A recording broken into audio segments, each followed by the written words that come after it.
the Greeks, I mean, there's a lot of speculation going on, and so I'll just add my speculation to the pot. Alexis Tsipras, the new prime minister of Greece, basically, I think, tried to call the bluff of the European Union, or the Eurozone, rather. There's a difference. The Eurozone are the people who use the euro as currency. The European Union are the people who are in basically a giant free trade agreement and no borders agreement. And there are more countries in the European Union than there are in the Eurozone. Okay, the Eurozone is just using the euro as your currency. And Greece is in both. And England, for example, or the United Kingdom is only in the European Union. They're not in the Eurozone. They don't use the euro. They use the British pound. The same is true of most of the Scandinavian states. And Switzerland's not in either one, actually. They said, you know, we're going it alone the way they always do. But I'm of the opinion that Tsipras expected his vote last Sunday to fail, or last Saturday, I guess it was, a week ago.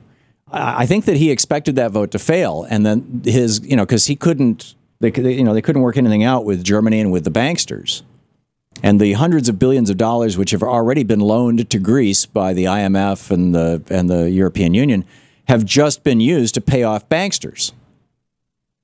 Right, the people haven't seen any of the money. In fact, they've had to cut funding to the people.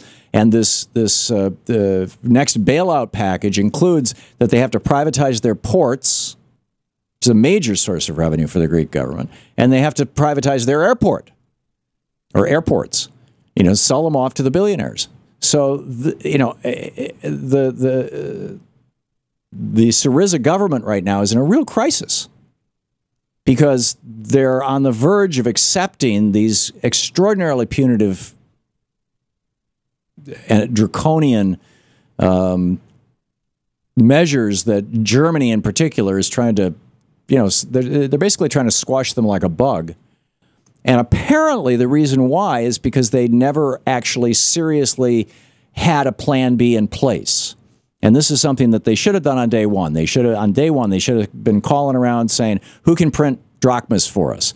And, you know, contacting the banks and saying, if we were to go to a system where we're using both the euro and the drachma, like they do in the United Kingdom, where you can walk into a bank and you can negotiate things in pounds or in euros.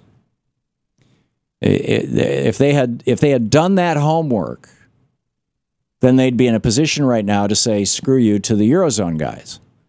But they didn't, and so they can't. And this is, I mean, after 60% of the people in Greece said, no, we don't want any more austerity, and then the head of the government says, okay, thanks very much, we're going to impose more austerity on you. We're going to cut back even further on the pensions. Retired people are going to get less money. We're going to raise taxes, including on average working people, and we're going to sell off some of the crown jewel assets of the nation to billionaires in order to satisfy the bankster agenda. And I see a train wreck coming, a real train wreck.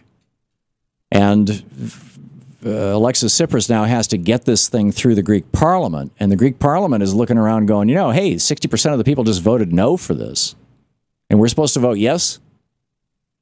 So we'll know in a few days. Keep your eye on this spot. But I see this as, you know, a concerted, full court press effort to destroy a leftist party inside the Eurozone.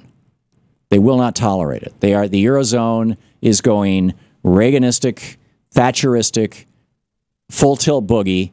We are looking in the Eurozone. We're looking at the corporate takeover of the world, or at least of Europe. In the United States, we already have the corporate takeover of the United States to a large extent. And we'll see what happens with this next election. But, you know, when half the money being spent by these dark money groups is coming from fewer than 300 families, that's not democracy. That's oligarchy. So we've got oligarchy here in the United States. And then the Trans-Pacific Partnership and some of these other deals are basically, you know, bringing all these other countries into it as well. So it's a mess. And it's a mess that is being driven by billionaires and corporate oligarchs. And I think that the way it's going to end is the way it always ends when these things happen. In 1920, Warren Harding said, "Okay, you know, we're going to privatize a lot of business and we're going to deregulate, you know, much of industry." And sure enough, 9 years later, the economy crashed. Bill Clinton and the Republicans, the Democrats were not as supportive of this, but Bill Clinton and the Republicans said back in '99 and 2000, we're going to basically deregulate the banking industry. We're going to deregulate the commodities industry with the Commodity Futures Trading Act, and then we're going to deregulate the banking industry with Graham Leach Bliley. These were both Phil Graham's bills, the Republican senator from Texas at the time, whose wife Wendy Graham had been on the board of directors of Enron. This is the stuff that Ken Lay wanted. And we all know how well that worked out. I mean, we passed those laws. Ken Lay got what he wanted, and he used it to basically destroy Enron. And now the banksters are on the verge of destroying the United States.